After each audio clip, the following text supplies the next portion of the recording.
speak about the reforms in the education.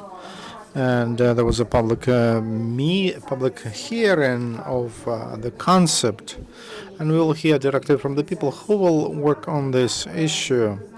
What will happen to education in Ukraine? So I invite Liliya Grynevych, MP, who's the head of the Education Committee in the Parliament, and Sovsun, who's the Deputy Minister of Education, and Georgiy Kasyanov, who is head of the Institute of Education Development.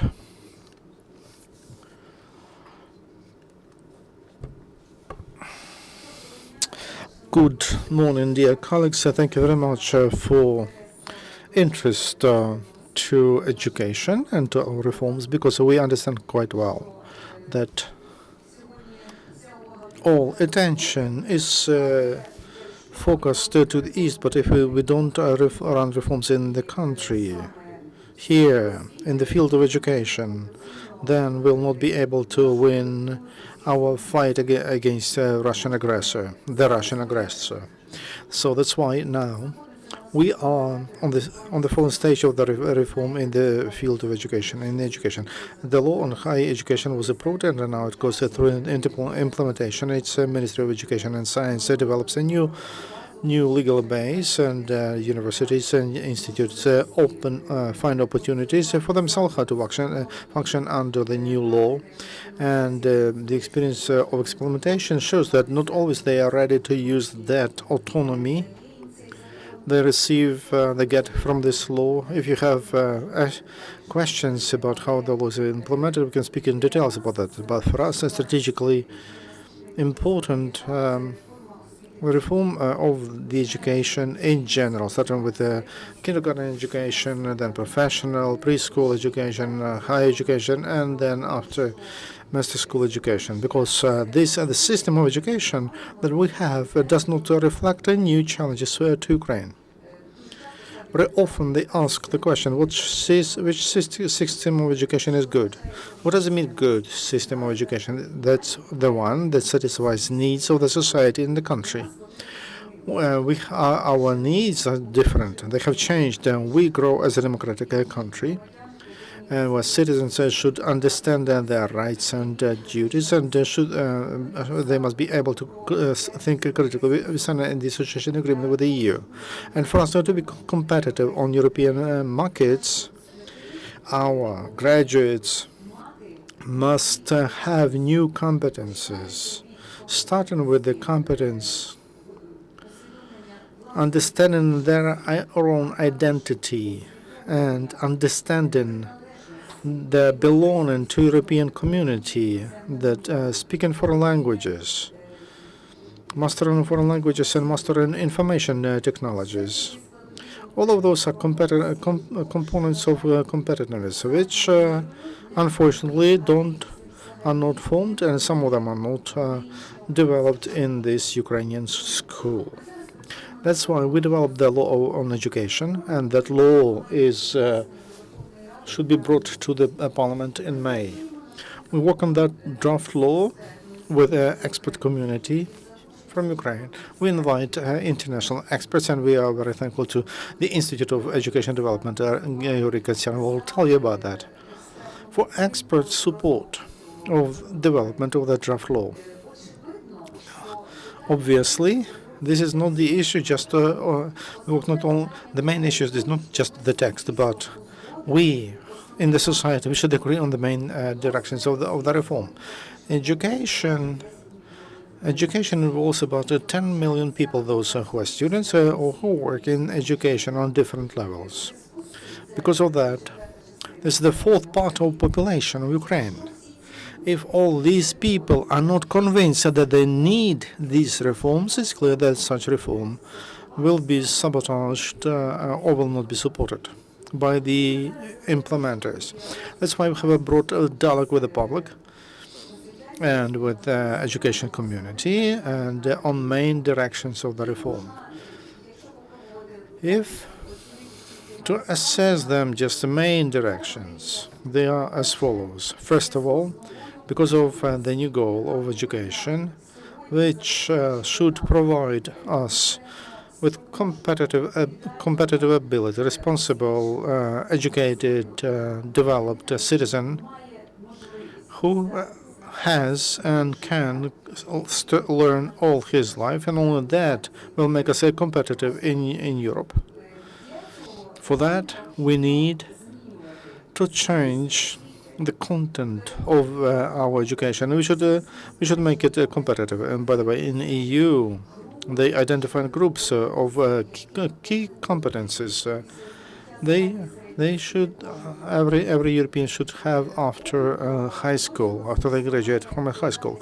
Also, we should add education component because of bring up component, because our country will have to live for long in a country which is not calm. Since we have a country, a neighbor country is an aggressor.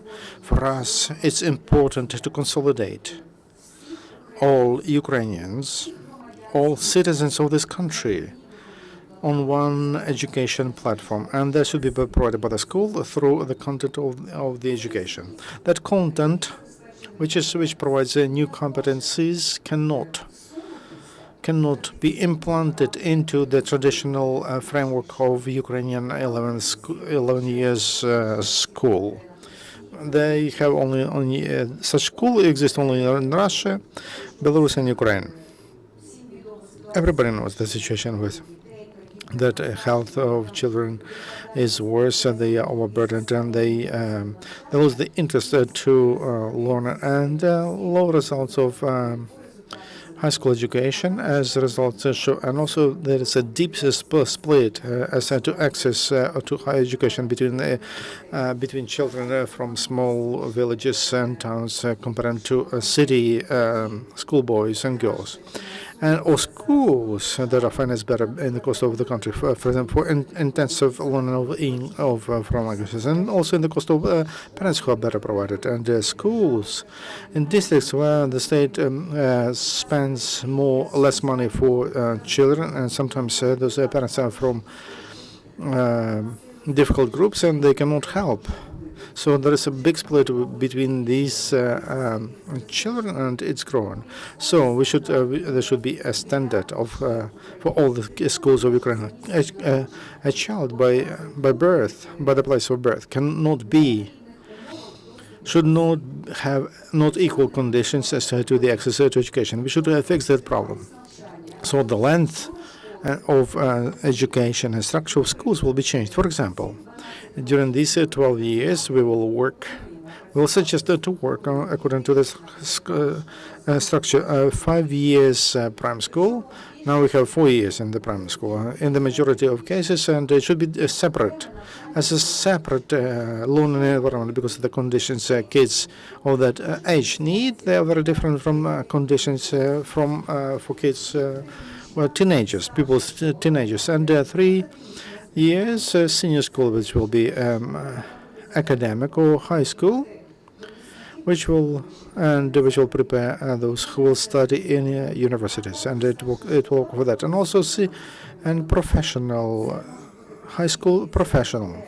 There could be professional lyceums where they can, in addition to education, they can also get a qualification of a worker, or there could be a professional college where in addition to general education they could get the qualification of a junior specialist. In the majority of European countries, the majority of graduates during the high school, complete high school, they receive also the first year profession, and that stabilizes their competitiveness on the market, on the labor market.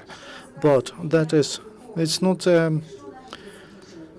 in the end, even if you graduate from a professional lyceum and you have general education, full high school education, you can go to university if you want that. So the question is, and it will be very important that the document on general education, everybody can get that, even if they were just went a couple of times to the school.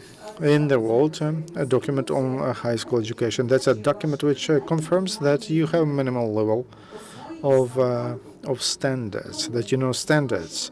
That's why in order to get a document on high school, and they have to pass a test, external test, and when they step over that threshold of passing, they get a document about their education. If they don't pass it, they just receive a document that they went to school, and they can pass that exam any time they want during their life. For us, it's very important in this law to underline a new role of and meaning of professional education. That law will suggest new approaches to assess qualification, independent centers of qualification assessment. This will develop the issue of framework of qualification of the system of professional qualifications, and also a chance of a person to accumulate and to improve qualification during all life. In general, the idea of education during all life, this idea which is realized in all the developed economies, because a person during all lives they have to change their profession 2-3 times, and that will happen to us too. I beg your pardon, because we have limited time. Yes, but we touched the education law, and my duty is to mention all these things. The last comment, how it will be different, freedom of choice in education. What we mean? We should give more opportunities for private initiatives, and for example, in preschool education, and also more opportunities for parents to choose how the children will get education. Thank you very much for your attention.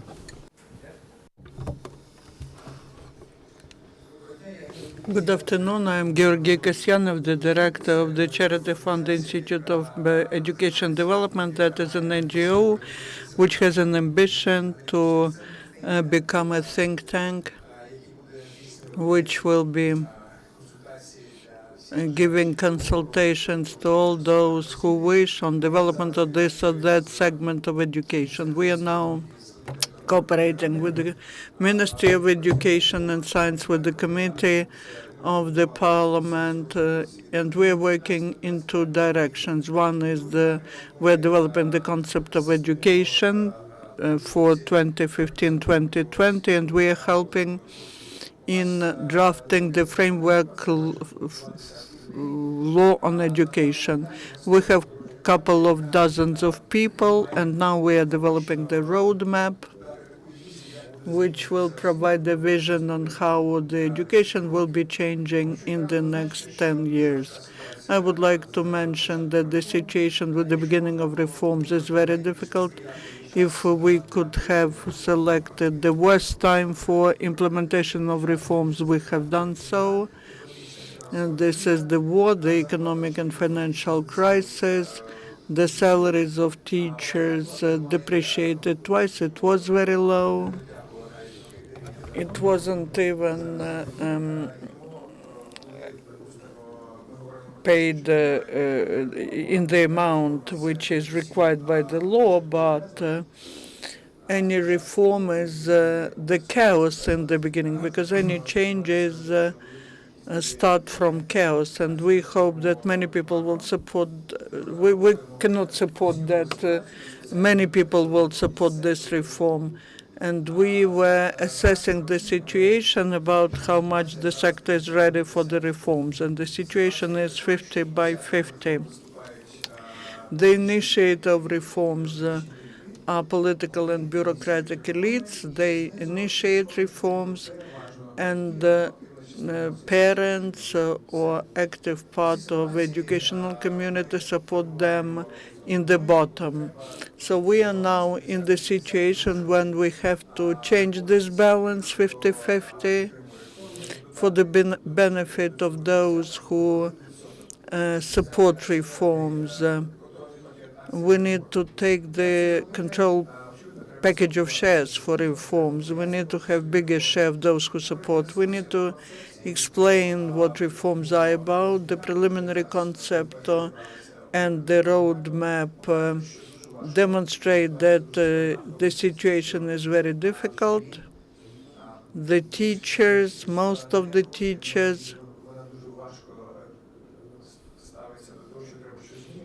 do not want changes.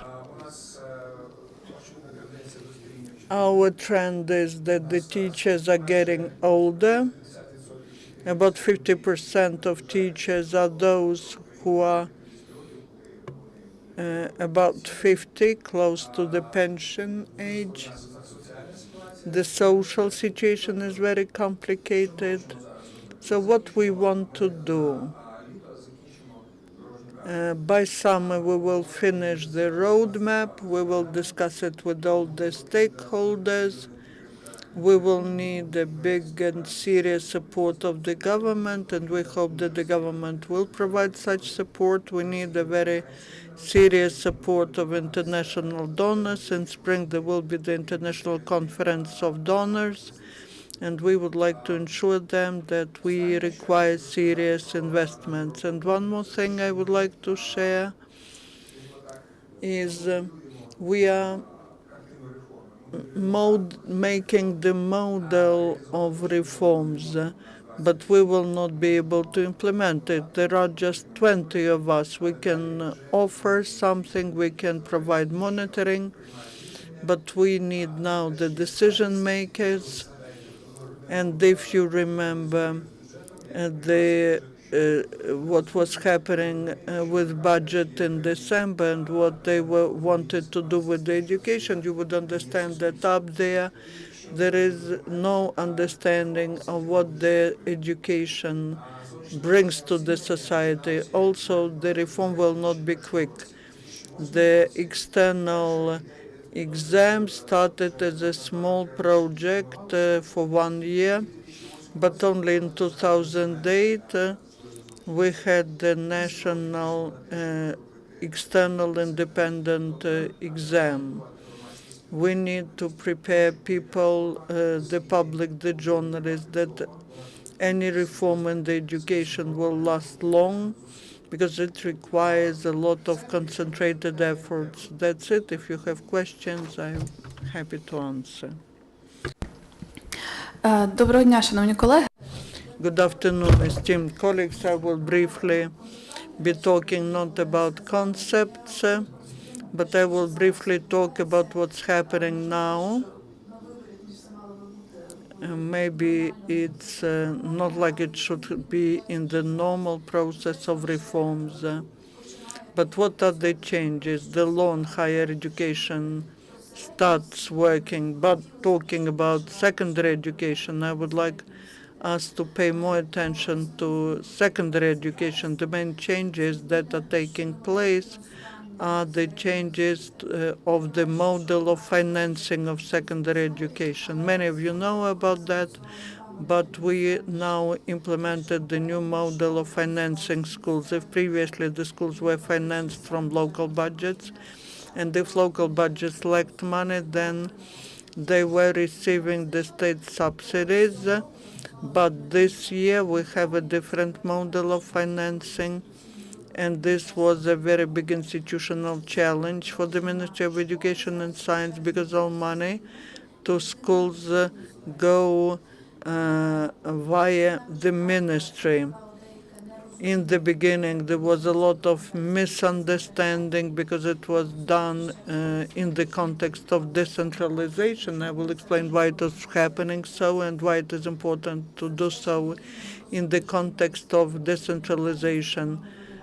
Providing equal access to education is the constitutional duty of the state.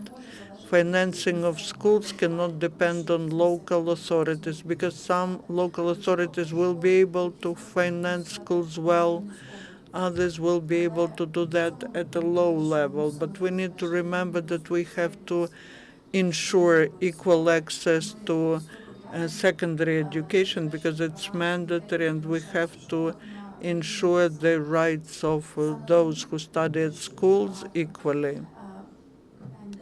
There are many issues which are being decentralized, but in the issue of education, just like in the issue of medical provision, we see transfer of financing to the highest state level, recognizing that that is the duty of the state. What we see now, after a month and a half after the scheme was launched, and the money started going, and in different regions we got different situations. Some have enough money, some have now more money than previous years, and some say that we lack money.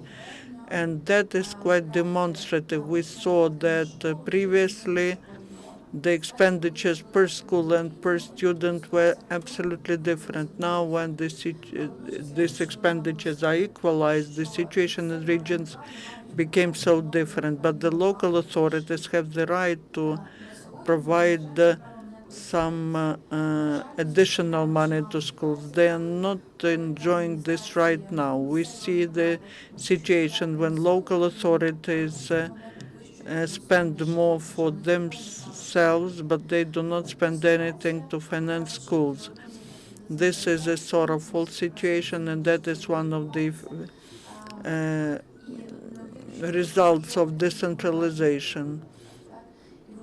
And probably the citizens, the parents have to understand that local authorities have powers to increase financing to schools.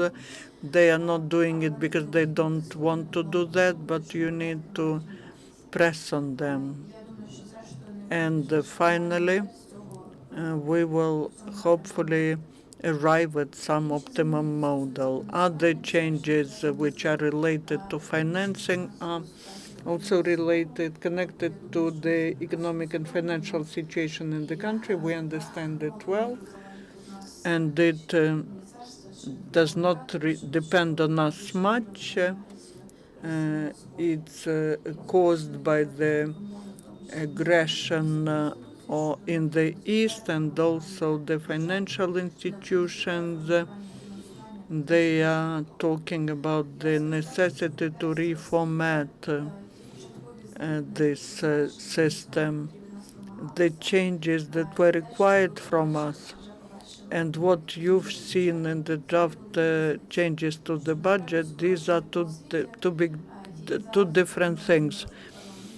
The reductions for education, this is minimum from what we were able to get in this situation. The ministry was doing maximum to achieve that. We work jointly with the Ministry of Finance, and we'll see what will be the result of consideration of these issues by the Parliament. And now back to more strategic issues of the development of the system of secondary education and education in general.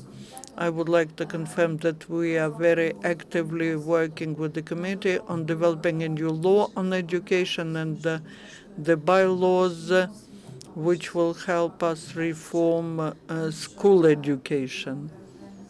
As a person who's responsible for higher education, I know perfectly well that there could be no high-quality changes in higher education until we change the schools. We need to understand that it is impossible to change schools in a year, 2 years, or 5 years. But it is important to launch some irreversible changes to achieve the result that we all would like to receive. I will end here. And now questions? I have a question.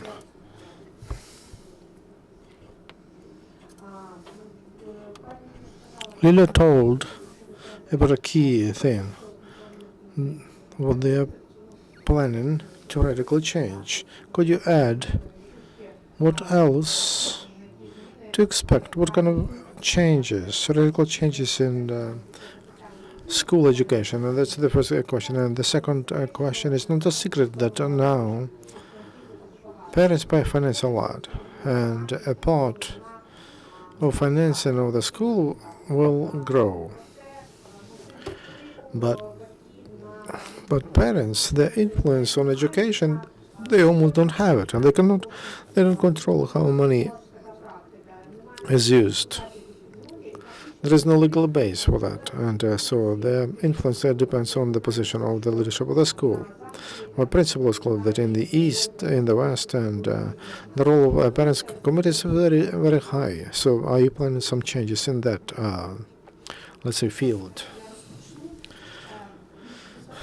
Of course, the role of parents should grow, especially where parents want to do that. At the same time, we should understand we cannot. The situation through the country is quite different, and what Liliya told that we have there's a big difference of financial support from parents in towns and schools, in rich districts, regions, and poor regions, and so on. The level of interest in of parents to schools is also different.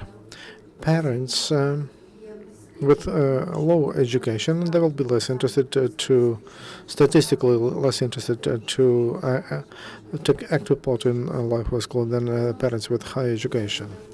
I don't exclude there could be some exceptions, but statistically we know that, and that is confirmed in many countries. And the UK,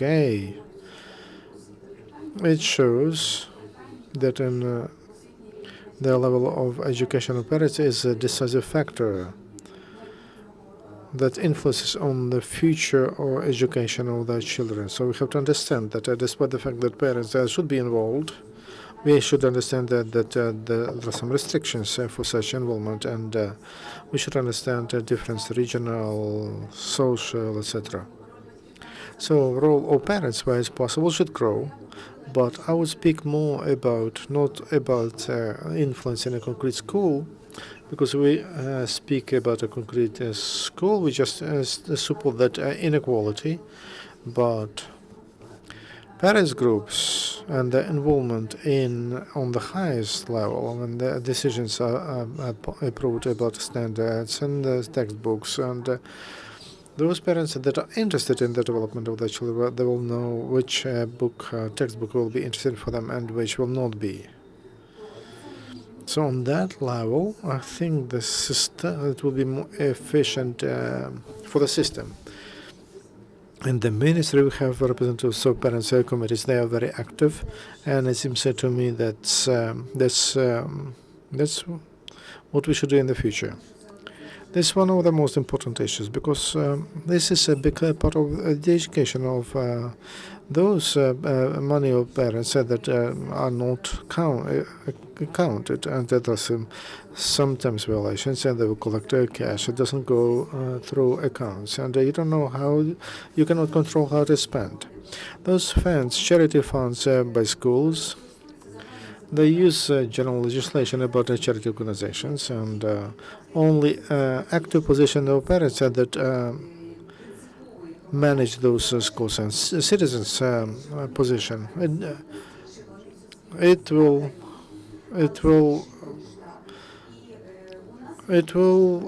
show whether they give accounts or not, and so we put them as a separate category of those funds, and that should have transparent rules of reporting, because those are charity money. They should not be demanded from parents, because not all the parents can bring money. And very often we face such a situation that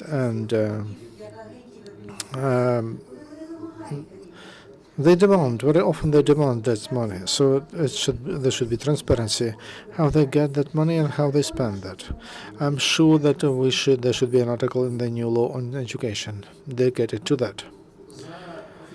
Officially, according to household spending, so for education, it's about 13, 17% of all the money. So quite big money. There's billions of hryvnia.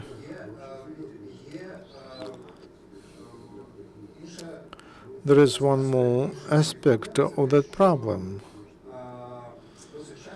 Quite often, parents who give money, they just buy teachers. They buy marks, and also they buy documents, and they are interested. Don't idealize parents, that all of them, they are angels. They would like to have high level of education. There are some parents, they are interested in buying marks and points, or not to have any conflict with the administration. That's why the task is quite clear in the new law on education, and to write down clearly the procedure of setting up such funds and the procedure of reporting.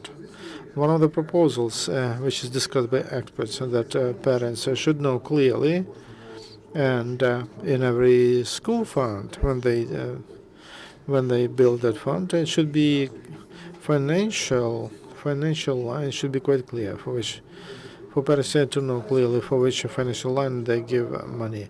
But this is the issue for the future, and this is something that should be written in the law. In general, we speak about the role of parents, and that's clear that if parents are not don't want reform, will not be able to implement it. And now there is a movement from the board on Facebook. There's a page, Parent Source. There's a group of activists who do something. Look what's happening in Kiev and what is happening in Kiev in some schools where parents stand up against the administrations. And it's interesting, there are some others, proxy parents, who defend those bad things I mentioned. So the situation is quite complicated, but we think about the parents who would like to have reforms. And the last question. From the point of view of the fresh student in a school and also in a university, I saw that they teach differently. Will you think about standards of teaching? Because some teachers just really teach, and some teachers just check if you're present and then they let you go.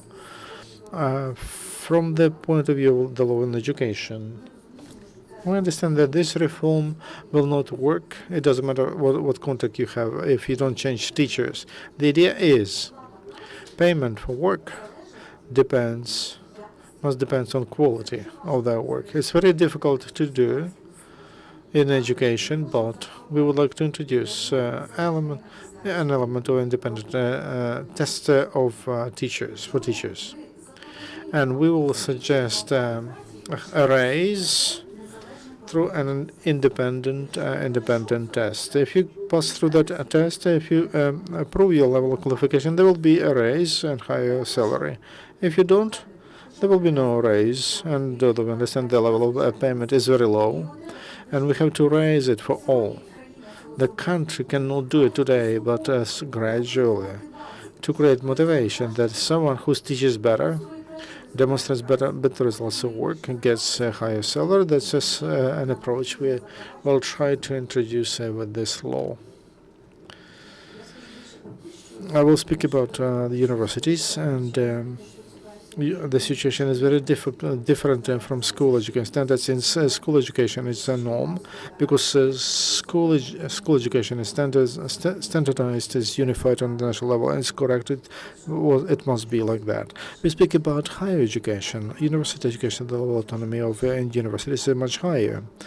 Of every professor must be higher, the autonomy. And those changes in the new law on education they provide an opportunity for teachers to become better. It doesn't mean that all of them will use that opportunity, but there is the standardization disappears, that you must teach like this, you should say this. That opens room for creativity of professors. We understand that not all can stand that. Not all the universities can stand autonomy, but there is no other way. We see that the system, when it is centralized, it doesn't work. And there is no other way but to decentralize and to give more economic autonomy to even every teacher and every chair. That's the only way we have. In the context to standardize the work of professors in universities is more difficult, because in school there is control. So what you must do, what you teach, and how you teach, and what the results that kids should have. In universities, the education is different, and to assess who is good or bad is very difficult. At the same time, there are some procedures. Ministry will recognize at the level of professors. For example, for given scientific ranks. You receive rank for your teaching work, and we have the draft regulation on given scientific ranks for them to be given on the level on the basis of different criteria than before. Because earlier it was for publications. And we know about those publications, and also for books that are approved by the ministry. That was a fantastic business project of the ministry. So those things, they didn't guarantee any quality.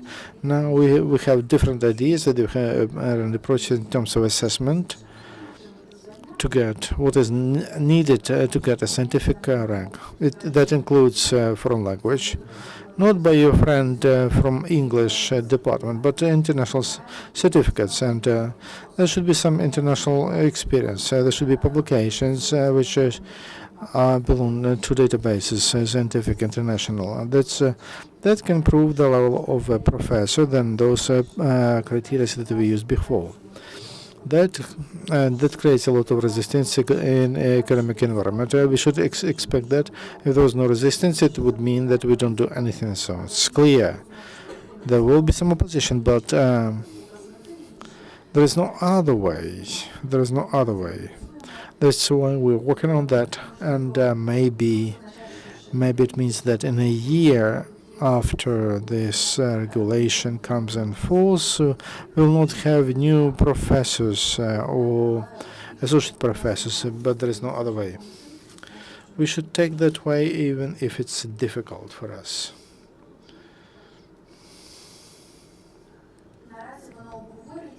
We are discussing it, and a month and a half, that regulation of the Cabinet of Ministers must be approved. As a professor, I wouldn't like anyone from the ministry or from the chair to tell me how to achieve results. It's my business. And then when I get the work done, assess my results. But the number of those of graduate students and who study in the famous universities continue, and by success of my students and how they find jobs, etc. In general, it's very good that the level of teaching, the way of reaching goals, they are different. They must be different, and they must be different in schools. So the schools should have some level of academic autonomy. A school should create a product which the quality of which is decided by standard, and standard it says lowest line. The school cannot do less. Standard is a minimal what a school should provide as a result of the activity. That's why in the law and the concept, in the roadmap, we put the idea that there is a goal, there is a standard, and there are certain requirements compulsory for all. And all should comply with those environments. But how to achieve those results? That should be the business of the institutions of schools and universities. They should be responsible for that quality, not ministry, but universities or schools. Then there will be quality. Thank you very much. If there is any question, you can ask them in private. I hope that in several weeks we will hear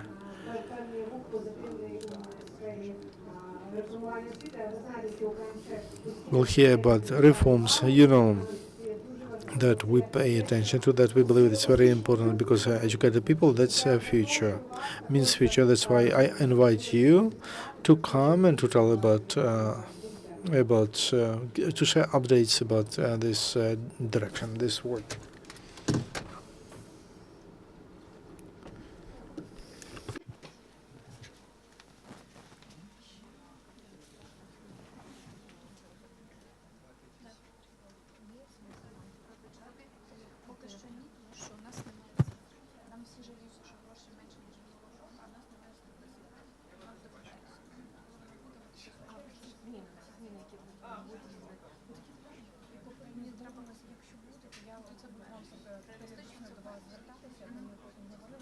вносить ніяких там спекуляцій. Я дуже дякую.